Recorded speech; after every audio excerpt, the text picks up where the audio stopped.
I just have a small gift for you for attending today. It's a very rare recipe. Not many people have it, so I want to give it to you today.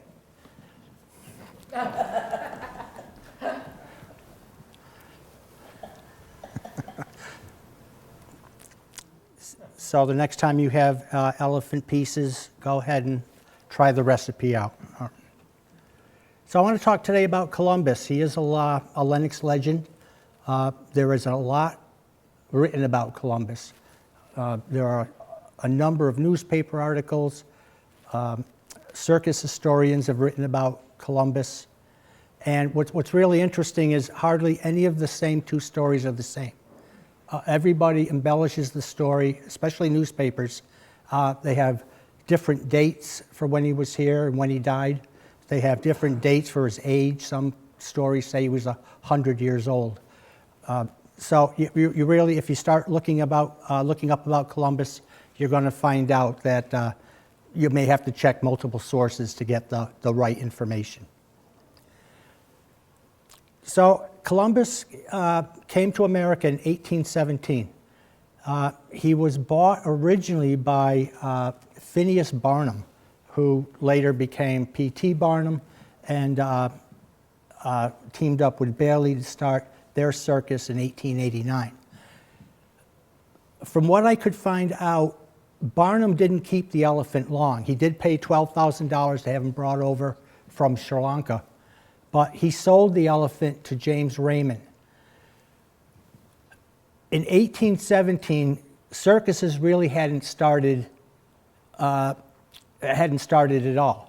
What separates a circus from a menagerie is that circuses normally have performers, as where a menagerie is a group of animals that tour from town to town, kind of like a traveling zoo. And the first elephant came to America in 1796. It was a female elephant known as the crown shield elephant. And it got its name because when the elephants first started coming over, they were named after the ship that brought them. In Columbus's case, he wasn't. He came in on the Neponset ship, but he was given the name of Columbus. And certain newspapers will say that his name was Christopher Columbus, and I don't believe it was. It was just Columbus. And he came here from Sri Lanka. The posters outside, this is an original poster that's in the Keeler Tavern and Museum in Connecticut. Columbus, at 6 years old, made a stop at the tavern, and he was put on display in the afternoon, and it was 25 cents for adults to come see the elephant and 14 cents for children. He did, as you can see from the poster, he did a number of small tricks. He was able to take a cork out of a bottle. He would allow children to hand feed him peanuts. And he became known in the early days as the gentle giant because of the way he interacted with children and being so gentle with them. So the actual poster is still on display over at the Keefer Tavern. Here's some facts about Columbus. He was an Asian elephant. He was born in 1811. Born in 1811, and he was exhibited here in the United States at age 6. Barnum paid $12,000 to have the elephant sent here, and I would imagine that $12,000 also covered the cost of the elephant in India. Today, that money would be $289,000. He was the first male elephant brought to America. There were a number of other elephants here. There were 5, but they were female elephants, which are much smaller and didn't get the billing of the monster elephant. When he was put on display because of his size, the gentle giant became the monster elephant because it drew more ticket sales. In 1839, he becomes known as the crying elephant, and I'll explain that in just a few moments. He was big because he was a male elephant. The year he died in 1851, he was 12 feet tall. He weighed up to 7 tons, and his length was said to be 17 feet. But he was measured from the tip of his nose to the tip of the tail, so that was probably 5 feet that could come right off the top. He died in Lenox on November 1st, 1851. He was 40 years old. Elephants, normally, a healthy wild elephant can live to around 70, 75. So Columbus's life was cut short when he died at age 40. Since 1857, Columbus's location has been lost. And I'll explain in a little more detail momentarily. But when he died and was buried, his location was known. But over the years, his location became lost. And there's no definitive area where the grave is. This is an actual handbill of Columbus's last show. He was in North Adams and was at the parade grounds in North Adams. James Raymond had his own menagerie. It had Columbus and a few wild animals. I think he had a tiger, he had a llama, and I believe maybe a leopard.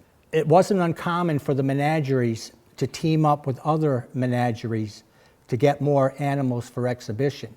So Raymond teamed up with a German menagerie, the Dreibach menagerie. But he had a much larger animal display. And the handbill says that there were 100 specimens, 12 lions, a hippo, a leopard, a cougar, and he had 2 elephants. Tippo, here, well, you can see it there, Tippo Sultan. That was a small female elephant, the Dreibach. But at least he got to promote that he had 2 elephants in addition to the other wild animals. So this was Columbus's last show. When the menagerie came through town, or when Columbus was being displayed on his own, it was really a large spectacle, because in the early 1800s, seeing an elephant was quite rare. So to have one coming down your street was just a big deal. The picture here from Paul Marino over at the transcript in North Adams, this was a circus that had come into North Adams by train in 1895. When Columbus and his menagerie were touring in the mid-1800s, they walked. Columbus was housed in Long Island, and every season he went from Long Island to the Vermont border on foot. They would leave in May, and they wouldn't come back to Long Island until late November, as soon as it started getting cold. So the trains, later in the 1800s, the trains were able to get to the small locations in the rural towns. So the animals didn't have to walk, but Columbus did.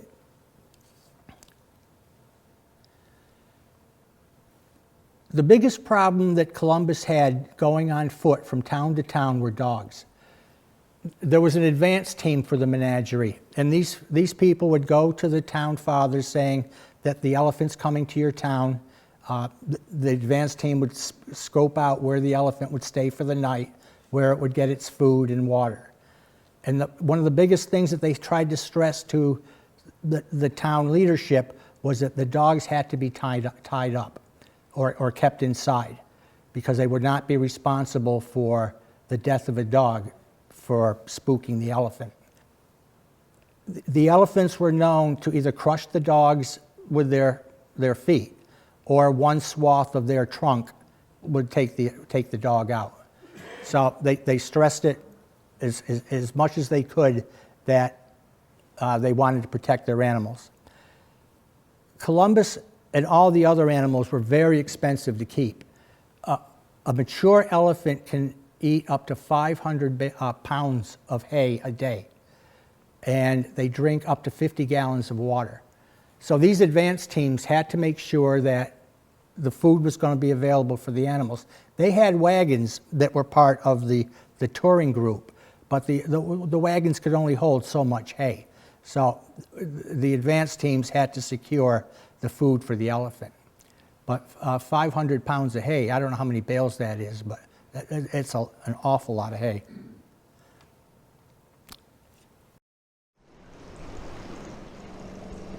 He stood glaring around a few minutes, then struck his keeper's horse with a fearful blow from his trunk, and followed it up by thrusting his immense tusks, over 6 feet long, through the animal's body. The keeper, William Crumb, fell with his horse, and the elephant next attacked him with his trunk. dashing him against the ground with such force to break half the bones in his body, causing him instant death. The elephant soon came across a Negro man sitting on a fence, tore down the fence to get to him, and tore him into piecemeal.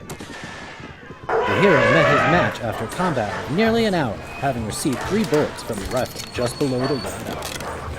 Arthur Chiller.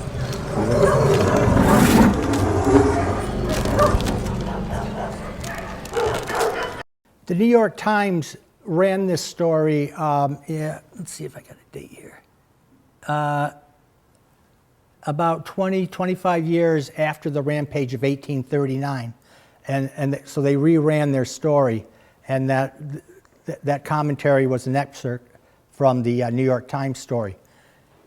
The person who was on the fence, their family sued the menagerie for the death, and they were awarded $1,200. The keeper, Crumb, he was killed right away, and they had to, which is unusual because elephants become very attached to their keeper. Normally, someone who takes care of the elephant stays with the elephant for many, many years, and a relationship is formed between the animal and the keeper. But what happened in 1839 is Columbus, again, it was a menagerie that joined another group of a menagerie, and they had a male elephant named Hannibal. So Columbus and Hannibal were kept in the same barn, and two male dominating elephants just doesn't work. So Columbus went on to the Rampage. And again, like I said, there's a lot of different stories on what really happened. In this particular story, they said that it took 100 men to subdue the elephant, and that the elephant also killed a number of animals in the menagerie. He killed a lion, a llama, and a few other animals. But the New York Times story didn't really mention these little side notes. So the one thing that they learned was that the two males can't be kept together. But unfortunately for Columbus, this rampage, not only did it cost Raymond a number of dollars in restitution, they then started shackling the animal with chains. I'd read that shackling with chains is much kinder to the animal because ropes tend to shrink. And when they do, that they shrink onto the leg of the elephant. So he was kept in shackles. And I don't know if he was shackled when he walked. My guess is that he probably was. And then because he was shot under the eye, the bullets were never removed. So his eye tend to water and ooze quite often. And because of that injury, the promoters of the animal decide to give him the name of the crying elephant. Again, because his eye was always tending to weep.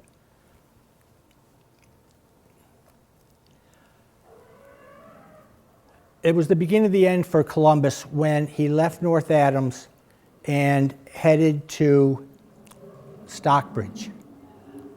When he got to the Center Street Bridge, he stopped, and he would not cross the bridge to get to the other end, and he had to be prodded to start the walk across the bridge. Slowly, he got onto the bridge and got past the halfway point, and then the bridge started to crack. They tried to rush the elephant to the other side, but it was too late. The lumber snapped and the bridge collapsed. It was about a 15-foot fall from the top of the bridge into the Hoosick River. Now, the Hoosick River in Adams now is part of the floodgates. So there is no real river of the Hoosick anymore in Adams because it's all the cement walls. But in 1851, it was a real river, and it probably did have water in it, but it definitely had a rocky bottom. So the elephant, it took at least an hour to get the elephant out of the river and up the riverbed, but he was limping quite heavily, so they figured that he probably had damages to his legs, in addition to probably internal injuries. They let him rest for a number of hours, and Raymond and his menagerie continued on toward Stockbridge, and the elephant was to follow several hours later after he rested. And that's what they did. They got Columbus up and started his procession toward Stockbridge. A number of people ask why didn't he stop in Pittsfield for a show? But he probably had already toured Pittsfield, cut across to the New York State border, did small shows until he got up to North County, then cut back into the Berkshires, and then was headed back down to Stockbridge. One thing that's rather interesting is, because he was walking, Raymond didn't want people to get a free glimpse of the elephant. So what they did is they traveled at night. That advance team would go ahead of the group to make sure that the roads weren't obstructed. And then with lanterns, that's how they traveled, because they didn't want people getting a free glimpse of the elephant.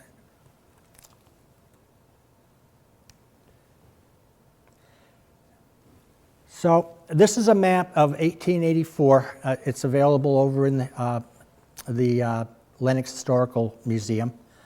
And there was really only one main road to get from North County down to South County. And you can see that it's not a straight line, that it tends to curve to get around mountains. And then this little mountain chain here is, this is where Greylock is, right up in here. So they wanted to come down the Adams side to stay away from the hills of the Greylock chain. And there really was no direct line of a road to be able to go up Route 8. Or would that be Route 2? Yeah, I think it's 7, thank you. So since there was no direct line up there, that's how they traveled on that side of Greylock. It was 27 miles to Stockbridge, but as soon as he got to Lenox, it was just too much. He was on Old Stockbridge Road, and he collapsed. So word was sent down to Stockbridge to let Raymond know that his elephant had fallen. So Raymond comes back to Lenox to help get the elephant standing. And he wanted the elephant to continue to Stockbridge, but it wasn't doable. He just couldn't walk anymore. They were able to get him up, walk across the street to a barn, and then that's where he fell and later died 10 days later.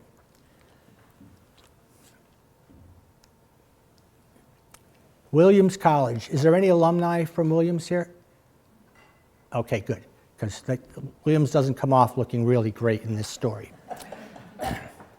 Raymond, when he realized that his elephant was not going to survive, he gave the elephant's body to Williams College. At this time in history, Williams had a natural museum called the Lyceum, the Williams College Lyceum. And the plan was to have Columbus taxidermied and put on permanent display at the Williams Museum. Unfortunately, there was no qualified taxidermist anywhere that could take on a job as big as mounting a full-grown elephant. And from what I understood, they put word out all the way down into New York City, looking for a taxidermist that might be able to take on this project. But when they realized that he wasn't going to be able to be mounted, they decided to bury the elephant and to come harvest his bones 6 years later. And that then the skeleton would be put on display at the museum. So that was the plan. So he was reburied. In 1857, Columbus comes back. Williams College comes back, and they do exhume the elephant's grave. But the stories say that the odor was so appalling that the people that uncovered the elephant had to get away from the hole. That's how bad it was.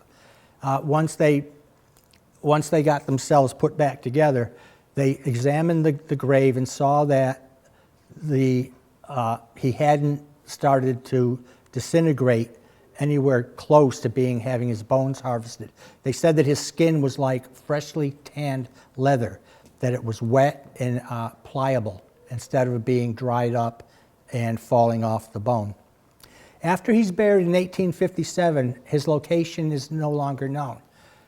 The Lyceum had burned down, and they believed that the directions to the elephant's location were in the Lyceum. So now no one knows where the elephant is. Because what they did is after they recovered him up, they made a plan to come back again in 6 years, and that for sure he'd be ready for bone harvest at that point. But they don't come back in 6 years. Because Raymond gave Williams College the elephant, they felt entitled to search for the elephant. So in the 100-year anniversary of in 1951, a small team of students go to Lenox and start searching for the elephant's location. It had been said that there was a marker, there was a small burial mound with a marker that they had to find the elephant. Unfortunately, it was very cold. Winter had started. The ground was frozen. They didn't have the proper tools to, well, first of all, they had no location. They were just going to wander around the Bishop estate and start digging holes. But they couldn't even penetrate the ground because it had already frozen. So that kills the 1951 hunt for the elephant. In '67, the Williams Record, the newspaper for the college, had a contest to go find the elephant. And they were going to give $25 to whatever team came back to Williams College with the rib of the elephant. That was the contest. So a water dowser, and I'm not good with French, I don't know really how to pronounce Triau. Triau? Well, he had heard about the hunt, and he offered his expertise to help find the elephant. He was well known in the Chatham area to be able to find almost anything. Of course, he looked for water, and that's really how he made his living. But he was also known to find other things. He would find lost jewelry, he would find lost money, and apparently he was quite successful at it, so he thought for sure he'd be able to find an elephant. His team, well, the Williams team with the dowser, they go back onto Bishop Estate property and willy-nilly looking for an elephant mound. Unfortunately, they get into, and this is what we had talked about earlier, they get into a piece of property where they wanted to dig, and they were asked to leave, according to everything that I had heard. This lady over here had said that was it your dad? Yeah. My father gave permission for people to dig, and it must have been 67. Yeah, so that's interesting. So maybe they went on to a piece of property and actually did search. I'm not sure. And then maybe got onto another piece and were asked to leave. Yeah, I don't know if neighbors allowed it too. Right. But that was it. They came unannounced. They came with a water dowser, and he was only there for 6 to 10 minutes, and he said he had found the elephant and to dig here. And then that's when they were asked to leave. These are actual dowsing rods. What the Rogers said to do is they pick up vibrations from the object that they're looking for, and then they'll start to cross. And when they cross like this, they're in the vicinity of what they're supposed to be finding. So you can feel free to look at those later. So after '67, that's the end of Williams College. They never came back to try again to find the elephant. I've done a lot of research over at Williams, and in their PR department, they still claim rights to the elephant, and that if the elephant was ever found, that they would legally try to secure the elephant. But they have. So I said, "Did you have a letter from the Raymond saying you could have the elephant?" And they cannot find anything to verify that, nothing in writing that the elephant is theirs. So anyway, this is the 1967 Williams College Elephant Expedition Team. There they are. And this fellow here is, he reminds me of Thurston Howell from Gilligan's Island. And then Indiana Jones showed up too. So, but what's really interesting about this picture, there's our water dowser here, is what this fellow's holding. When dowsing is done, it needs a reference to what it's supposed to be looking for, and it's called the lodestone. And the lodestone is the focus or attention of the attraction. A lot of the stories say that the dowser brought an elephant's tooth to act as the lodestone. And he didn't use rods to find the elephant. He used a chain with a small piece of crystal on the end. And when the chain got near what it's looking for, it would start to move. But what he's holding is not a tooth. That's the jawbone of a baby elephant that they were using as the lodestone. So again, like a lot of the articles say that it was either a small piece of bone or it was a tooth, but it's obvious that the lodestone was a jaw. But the group was asked to leave, and where he had said the elephant was, nobody ever was allowed to dig. This is over at Church on the Hill, and there's a lot of stories of where the elephant is. And Church on the Hill is one of them, that he was buried up there. But this mound is maybe halfway down from the church going down to the back of the cemetery. And I have no idea I know why they said Columbus is buried there, because of this mound. But I don't really know what it is, and I don't know if anybody does know. Amy, anybody ever say what that is? I doubt it's an Indian burial ground, because I couldn't see it on Christian property. I don't think that would work. So again, I don't know what that is, and if anybody ever finds out, I would really, really like to know. But I'm 100% certain it's not Columbus. All these little elephants are different stories of where the elephant is. And this is Canyon Ranch here, and the elephant's blocking it, but that's where I grew up, on Kemble Street. And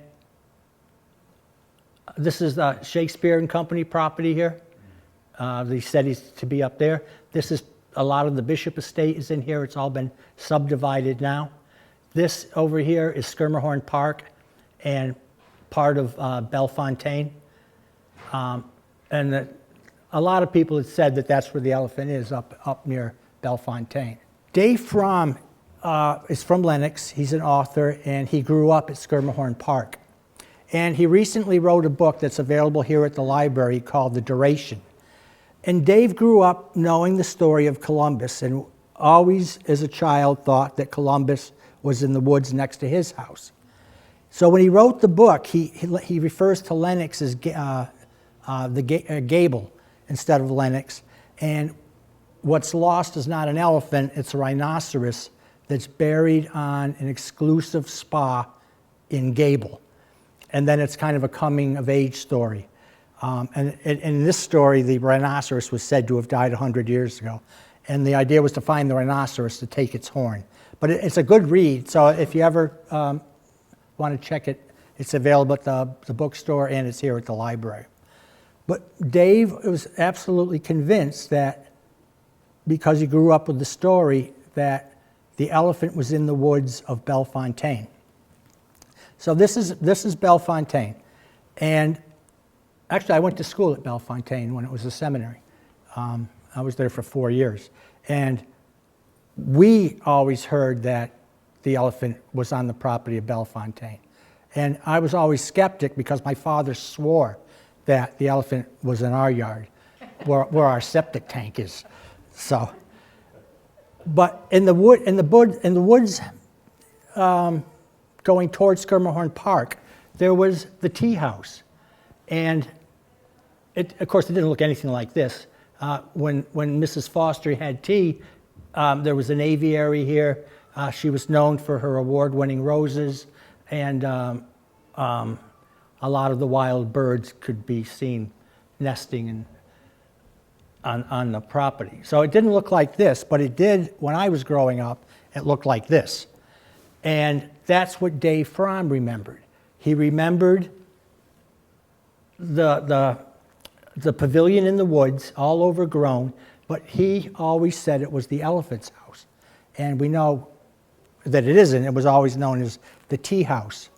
So this is Dave just explaining a little bit of why he thought the elephant was here. It's gonna be a big disappointment. If you're right and I'm wrong about where the elephant is, it's gonna be a letdown. Really? I'll live with it. I'll get over it. But it'll be. For years, I was convinced that I was the keeper of a secret. I knew what was going on, and now I doubt myself. I felt so bad for Dave. I really did, because he was really hurt that his childhood elephant isn't where he thought it was for 40 years. I don't know if we remember Norman Day.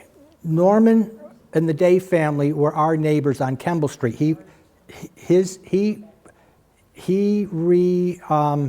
remodeled a barn, and that was their family home. And he had a fairly good sized piece of property. So in 67, someone comes to Norman's house. His name is Richard Flint, and he was a circus historian. And he visited the Days and told them the story of Columbus, and that he was convinced that Columbus was on his property. He was so convinced in this letter, he refers to Columbus as your elephant. And then he goes he just redoes a quick history of Columbus. So Norman had heard about Columbus, of course, but he believed my father that we had the elephant. In their house on Kemble Street, it's all ledge. I mean, you can't dig very deep, except for the septic field, without hitting ledge. So there was just no way that we had the elephant. So Norman was quite surprised that he may have had the elephant. And of all the research I did, William Flint was the closest to where I believe the elephant is. And that it was, I don't think Norman owned the property from Kemble Street all the way to Old Stockbridge Road. So this is, let me just orientate you a little bit here. So this was where we lived, over here on Kemble Street. Canyon Ranch is up here. Trinity Church is here. I mean, Hope Church is here. So this was all, and this is all the Bishop Estate up in here. And Norman's house was here. And Norm owned, see, this is where Martin was. So I think Norm probably owned just this little section here. And again, I don't know that. I'm sure I could find out, but I don't know that as a fact. And this little dirt road here, when you pull in off of Kemble Street, as kids, my brother Sean and my neighbor Jack McPhillips, we used to camp out right over in here.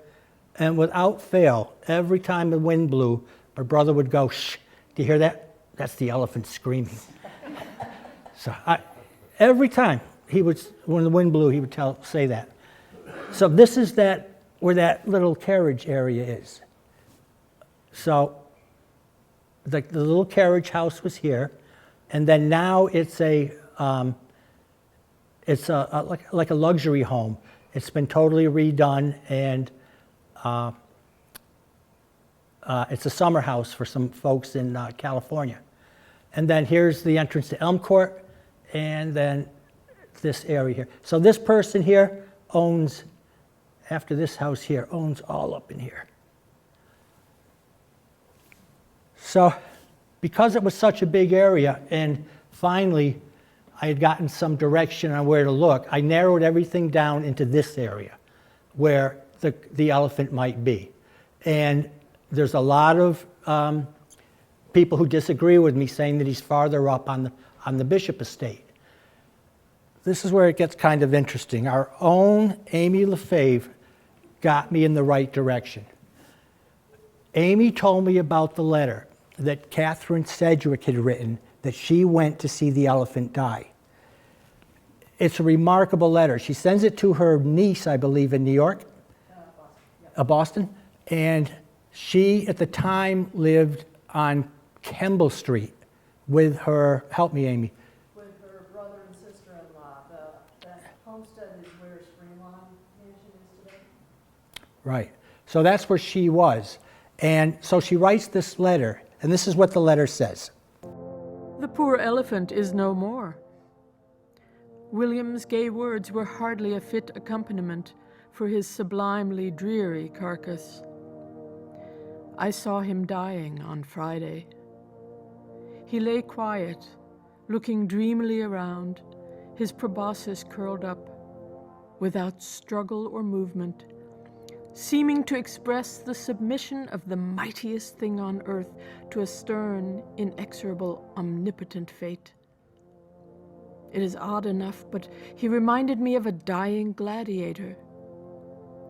Were his visions in that wretched shed of butlers where his captors had brought him to die, with the leaden skies of our November over him, of his fellows tramping over the bright Indian fields and drinking 2 barrels at a draught the waters of the Tigris? Like the gladiator, too, his captivity has made him immortal. Instead of dissecting him, as William anticipated, they are going to bury him tomorrow entire and claim damages of the town of Adams, which town your father thinks is very like to sue the company for breaking down their bridge. Raymond did sue the town of Adams for the injuries to his elephant.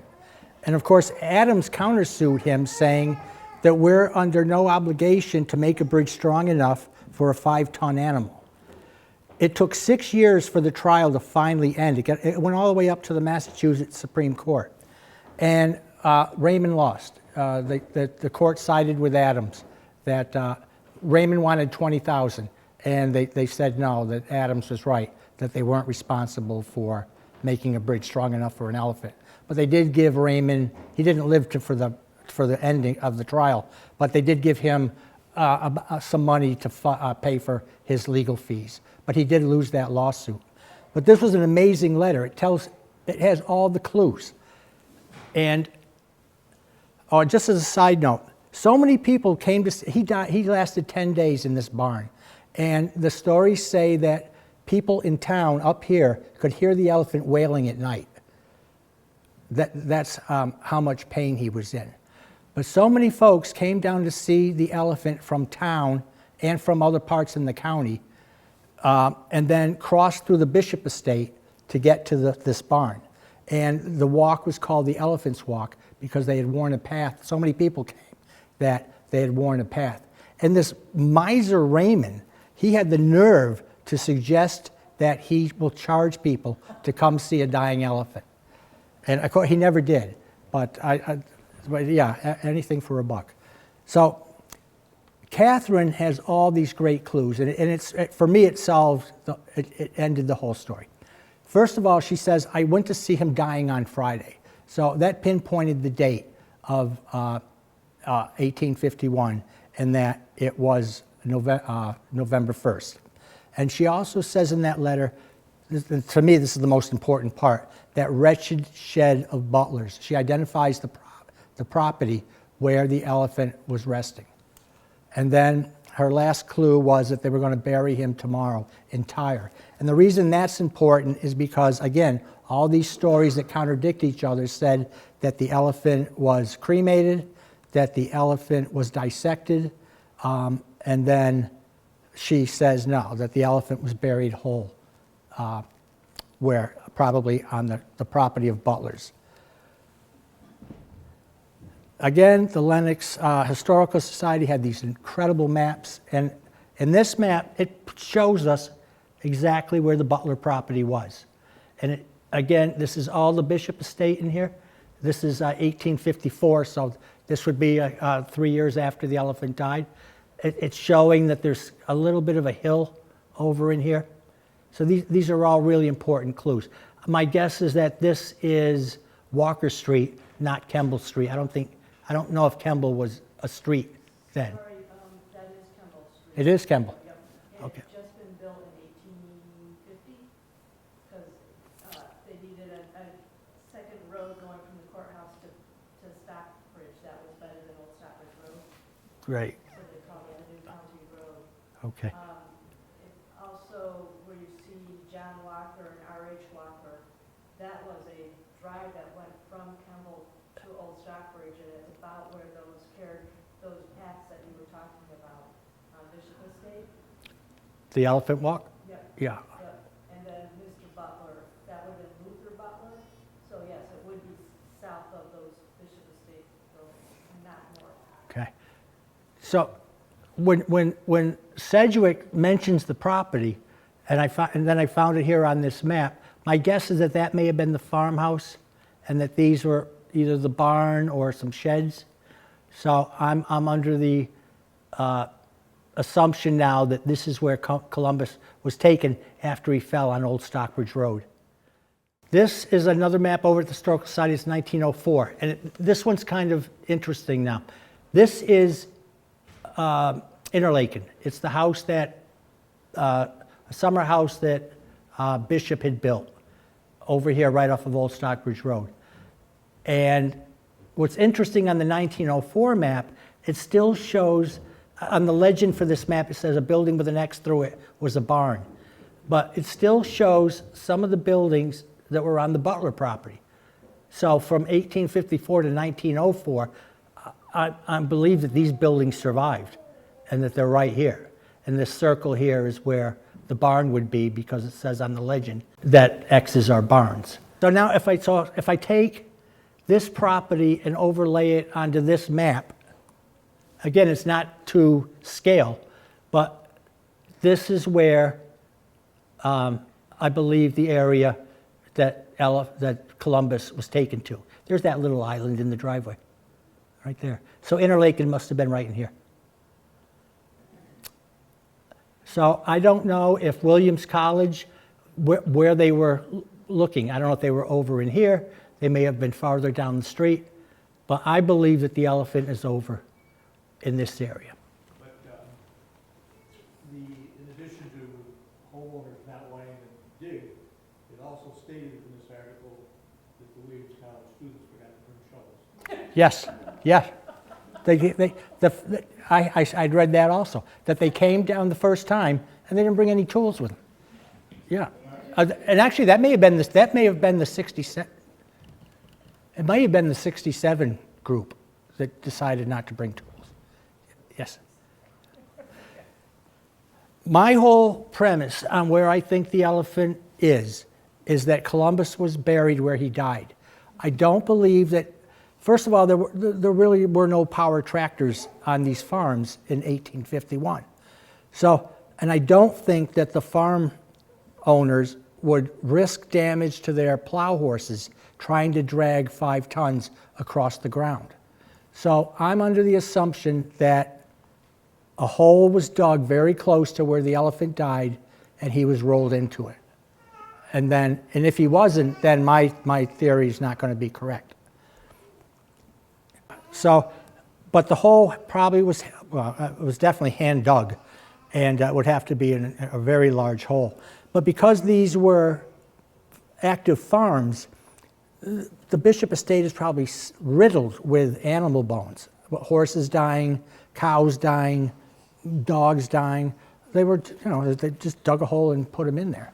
So there's probably bones all over the place for animals that died on these farms.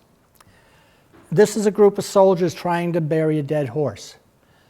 And you can see that they're really struggling to get the horse into the hole. If they dug a hole for Columbus, which according to Catherine they did because he was buried entire, then it would have to have been about 20 feet long and 10 feet deep, at minimum, especially the depth, because he was 12 feet tall. And again, his weight is said to be all over the place. But so to round it up, 9,000 pounds and 16 feet long, nose to tail. So when they dug a hole for Columbus, it was certainly a big hole. I tried to explain to the homeowner in Berkeley who owns that modified home where the carriage house was. He said, no, I can't look for the Elephant on his property. And I tried to explain to him that there's no digging or invasive anything to trees. Nothing would be disturbed because the plan is to look for the Elephant using ground penetrating radar. So I had done, this fellow here, Robert Perry, he owns a surveying GPR company in New Hampshire. And he said he would, when it was time to look, he would come down and look for the elephant. And so in this sample, these are what his radar machine find. What he normally does is he surveys old cemeteries. So these are what graves look like when his machine picks it up. And then these are, these are bodies, so they're probably not really large disturbed areas. So I had done a video up on October Mountain and a bunch of years ago, and Robert came up to look for how many graves were in the abandoned cemetery on October Mountain. It was known as the Chapel Hill Cemetery. October Mountain had a farming, a lumber community up there, and they were cutting wood for Lee and Lenox for homes. And because they lived and worked up there, they died up there. So the Chapel Hill Cemetery was built. And according to historians in Mount Washington, there were 53 graves. But most of the headstones are gone. They were either stolen or broken. Actually, one of the headstones from that cemetery is in a Boston pizzeria and is being used as a pizza stone. Yeah. Yes? Are you talking about the cemetery right at Four Corners? No, it would be more toward the where the reservoirs are. Okay. Yeah, it's buried inside on the right-hand side. And so many people are going up there now to see it because it's supposedly haunted by a little girl. More and more people are going in to see it. And now the state is actually cutting the grass in there. But Robert came up and actually there's a video of, it's called The Bone Finder. It's on Vimeo and YouTube. If you just do a search for that, it's a 20-minute film. But Robert finds 53 grave sites after he scans the cemetery. It took all day. He started at 7 and finished around 4. And so this is Robert just explaining a little bit how ground penetrating radar works. When we use GPRing, it will measure soil disturbance in the ground. It does not measure, you don't look for bones, you don't see anything of that nature. There could be a metal plate, there could be a void that's in the ground, and that's what we're looking for. When we're using the GPR, we're looking for voids in the ground. When we do this, when I determine if I have a burial, when I have these things lined up, what I like to do is that as I'm scanning across the ground, what I'll do is I'll get a hit. On the recording on the computer, we'll see what they call a hyperbolus, which is like an upside down U shape. Now, this is a 400 megahertz antenna, and it shoots down, and this is where you get the radar from. Now, what you're looking at right here, this is a burial. So the white areas that you see here, these are all burials. Stone right here. See? There's your stone right there. So there's a stone right here. There's probably a buried headstone right here. So his machine is very accurate, and it can find anomalies. As soon as the antenna is right above the anomaly, it flags it on his screen. So I explained to Robert these were old active farms, and there's probably a number of dead animals scattered throughout the grounds. And he said that wouldn't be a problem because the soil anomaly of a buried elephant would be much, much larger than a horse or a cow. So he was very convinced that if the elephant's there, he'll be able to find the anomaly in the ground. So I tried to explain this to the homeowner, and he didn't want any part of it. So he had asked that I just not return to the property. Luckily, I don't know why, but that property tends to turn over quite regularly. So I check all the time looking for sales. I'll be on their door as soon as they get the furniture in. Yeah. I know if it was me, I'd want to know. I mean, if somebody came knocking on my door and said, there's a good chance that you have a dead elephant buried on your property, I'm not going to dig a hole to find them, I certainly would let him in to look for the elephant. I would let him in to dig a hole. Yes? Isn't there technology that would be able to do that from satellite now? I'm sure there is. But I don't, because it's probably overgrown now where the grave is. There's good likely that there's shrubs and larger trees that have grown. So I don't know if, because Robert's equipment, he will go right up to the side of the tree, he'll go right around it and look for the anomaly that way. I don't know if you could see it from space. I don't. But to answer your question, I've heard of that technology, yes. Actually, they're using it in Ukraine quite a bit. So Robert Perry said when it's time to look, as long as I have an area. Now, I don't know exactly where that barn was on the Butler property. I'm going by those maps with no real scale.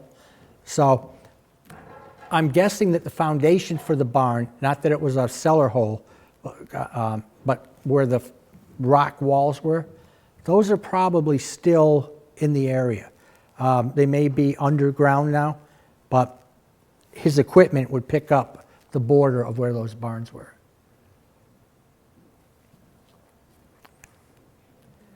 And that's kind of the story. I think I went on the property when they weren't around, and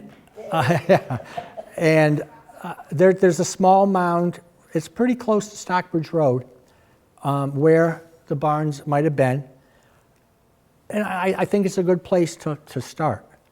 And then Robert's machines can get around where the down trees are, and that he can't go over them. So things may have to be moved a little bit, not cut. But I really, really think that this is the area where the Butler barn was, and that Columbus was buried where he died. Thanks a lot. I really appreciate it. Thank you.